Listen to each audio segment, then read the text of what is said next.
Beaucoup de gens pensent qu'en Thaïlande, acheter un appartement, c'est poser ses valises. Eh ben, il y a du vrai, mais il y a du faux aussi. Je t'explique. Ton appartement ici, il t'achète rien. Il t'achète pas un visa. Il t'achète pas non plus un droit de rester. Et le pire, ce n'est pas de pas le savoir. Le pire, c'est d'acheter en pensant que ça va régler un problème que l'immobilier ne réglera jamais. Dans cette vidéo, on va parler d'un des plus gros malentendus chez les étrangers en Thaïlande. L'immobilier et les visas. Et crois-moi, si tu confonds les deux, tu peux perdre bien plus que ton dépôt. En Europe, on a grandi avec une idée simple. Quand tu achètes, tu t'ancres. Quand tu deviens propriétaire, tu deviens légitime en quelque sorte. Acheter, c'est sécuriser l'avenir. Acheter, c'est arrêter de dépendre. Acheter, c'est je suis chez moi. Alors quand on arrive en Thaïlande, on arrive avec ce logiciel-là, ce mode de pensée-là. Le même réflexe, c'est normal. Je vais acheter un condo, comme ça je serai tranquille. Après le visa, ça se réglera. Sauf qu'ici, non, ce raisonnement, il est déjà bancal. Pas parce qu'il est stupide, mais parce qu'il est importé. La Thaïlande ne pense pas comme l'Europe. Et surtout, elle ne mélange pas les choses. On va être clair une bonne fois pour toutes. En Thaïlande, tu peux acheter un appartement. Tu peux acheter une maison sur 30 ans, tu peux même acheter via une société, j'ai fait des vidéos, tu iras les voir, mais il faut comprendre une chose. Le fait d'être propriétaire ne te donne aucun visa, zéro, pas de droit de rester, pas de résidence, pas de passe-droit. Tu peux être propriétaire et recevoir quand même un tampon de sortie dans ton passeport. Et ça, beaucoup de gens ont du mal à l'entendre parce que psychologiquement, acheter, c'est s'installer. Alors que légalement ici, acheter, c'est juste acheter. L'immigration ne regarde pas tes murs, elle regarde ton statut, ton âge, tes revenus, ton activité, ton mariage, ton école, si tu as visa étudiant, mais pas ta propriété. Et je vois souvent des gens surpris, déçus, presque vexés. Mais ils me disent, y a acheté ici. Ou alors, ils n'arrivent pas à comprendre ça. Mais en vrai, la Thaïlande, elle ne t'a jamais dit que posséder quelque chose te donnait le droit d'y rester. C'est nous qui avons fait ce raccourci. Toi, tu peux posséder des murs, être quand même dehors. Un visa, c'est pas une récompense, ce n'est pas un achat, c'est pas une émotion. Un visa, c'est une logique froide, administrative, parfois injuste, mais les autorités thaïlandaises ne se demandent pas si tu es bien installé. Elles se demandent pourquoi tu es là. Est-ce que tu travailles? Est-ce que tu étudies? Est-ce que tu es marié? Est-ce que tu es retraité? Est-ce que tu as des revenus clairs? Le visa, il repose sur ce que tu fais ou sur ce que tu es, pas sur ce que tu possèdes. Et c'est là que beaucoup se trompent de combat. Ils sécurisent le logement avant de sécuriser le séjour, comme si le décor allait convaincre l'administration, comme si un balcon avec vue mer allait peser dans un dossier. La Thaïlande n'essaye pas de savoir si tu es confortable. Elle veut savoir si tu es légal. Et ça change tout. Parce qu'un visa, ça peut sauter. Un refus, un changement de règle, une nouvelle exigence, une arrestation. Mais ton condo, lui, il reste. Et parfois, il devient la preuve matérielle d'une décision prise trop tôt. Je t'explique. Je ne parle pas de théorie, je parle de messages que je reçois, de discussions autour d'une boisson, de gens que je croise ici. Et la première erreur, c'est d'acheter trop vite. Arriver, être euphorique, se dire que tout est simple. La deuxième erreur, c'est d'acheter en se disant que je vais avoir un visa grâce à ça. Comme si l'appartement allait servir d'argument, comme si quelqu'un, quelque part, allait dire « bon, il a acheté, on va lui laisser son droit de rester ». Non, la troisième erreur, c'est d'acheter avant même de savoir combien de temps on peut rester. 3 mois, 6 mois, 1 an, 5 ans, personne ne se pose vraiment à la question. Et puis, il y a l'erreur la plus silencieuse. Acheter pour se rassurer, se dire au moins j'ai un pied à terre, au moins je suis installé. Sauf que non, tu es attaché. Et j'ai vu des gens repartir, pas par échec, pas par drame, juste parce que la vie a changé.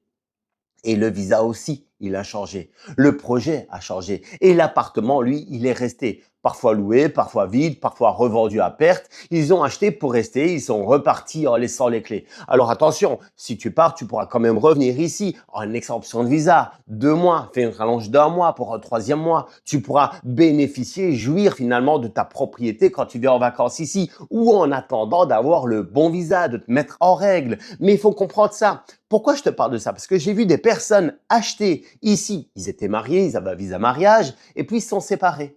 Et le visa, il a sauté. Eux, ils ont dû quitter la Thaïlande. Et j'en ai vu d'autres qui avaient un visa de travail et le boulot, il a sauté. Et le visa, il a sauté aussi. Tu comprends? Mais ne mélange pas tout. Le message de cette vidéo, c'est pas n'achetez jamais. Le message, c'est n'achetez pas pour les mauvaises raisons. Parce que oui, l'immobilier peut avoir du sens en Thaïlande, bien sûr, mais indirectement. Acheter peut apporter du confort, une stabilité personnelle, une qualité de vie. Acheter peut aussi s'inscrire dans une stratégie plus large, fiscale, patrimoniale, long terme, mais jamais, jamais comme raccourci administratif. Le visa, il doit venir avant, toujours. D'abord, tu sais combien de temps tu peux rester. Ensuite, tu construis une vie autour de cette réalité. Et seulement après, tu te demandes si tu achètes et si ça a du sens pour toi. Et pas l'inverse. Alors, tu as de la chance. Si tu as minimum 50 ans, tu auras droit à visa retraite. Et là, la question ne se pose pas. Parce que l'immobilier, il doit soutenir ta vie en Thaïlande, mais il ne doit pas essayer de la justifier. Et c'est souvent là que les décisions deviennent saines.